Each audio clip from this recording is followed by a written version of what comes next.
Alrighty, April 22nd here in the Pacific Northwest.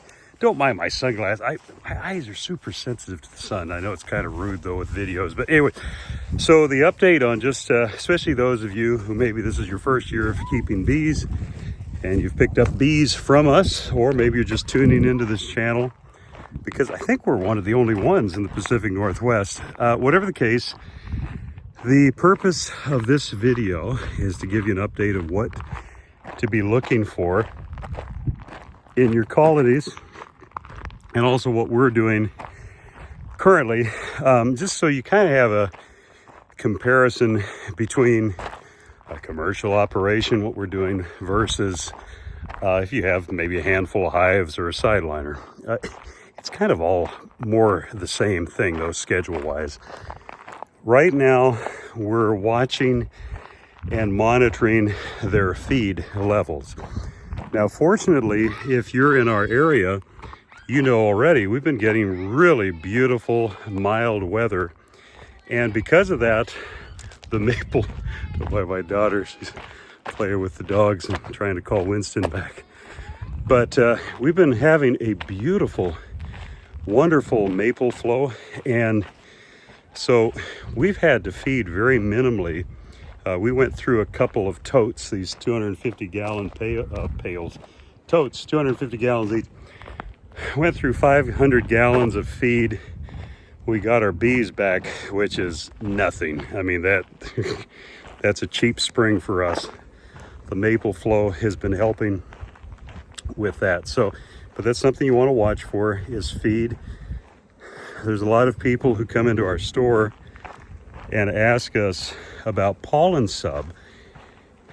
If it gets rainy and cold for more than 2 or 3 days, giving your bees Pollen Sub is definitely going to help them not lose momentum for brood rearing and just getting geared up for the spring.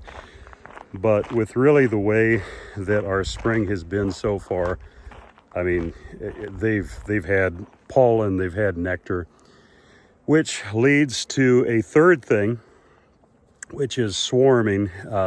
Definitely want to be on the lookout, especially if you have a really strong overwintered hive or colonies. Definitely want to start watching for swarm cells. And you have a couple of options, I mean, more than a couple options, but if you find swarm cells, you can keep breaking them off and searching for them every 8 days, because it takes, gee, I'm trying to remember off the top of my head, 10 days. 10 days for a queen cell to be capped and hatch. I think that's 10 days. Anyways, correct me in the comment. But every 8 days to be safe, if you're checking for swarm cells, you can catch them before they have a chance to hatch or before they, the bees have a chance to get the impulse to swarm. But that's obviously very labor intensive because bees can be really good at hiding swarm cells. And so the best thing to do is to split your bees. I mean, another option is you could cage the queen and give them a brood break and take advantage of that brood break and do a oxalic acid treatment or an apivar treatment. Or, as you know, with beekeeping, there's a multitude of different ways you can do things, but really, that's the big thing. Watch them for feed, especially if it's overwintered, strong colony. Make sure they've got enough feed. And then make sure that if our weather does turn cold, like next week, they're predicting rain and cold. But we all know, if you live here, that forecast could change in 24 hours. So, but if it does get cold, it gets rainy for more than a couple of days, then you can go ahead and look at giving them pollen substitute, just to keep that momentum of the brood rearing going. The other thing to watch for if we have some inclement weather like that is if bees were preparing to swarm and then the weather turns cold and rainy like that, all of a sudden that urge to swarm is exacerbated because now you had the colony strong enough to swarm, plus they were trapped inside for 2, 3, 4 days. And so then you really have to be on top of your swarm prevention game. I think it was 2 or 3 springs ago we had that happen, and it was a nightmare because I can't remember off the top of my head. It was during one of our main honey flows. And so what would happen is you'd have this massive swarm impulse.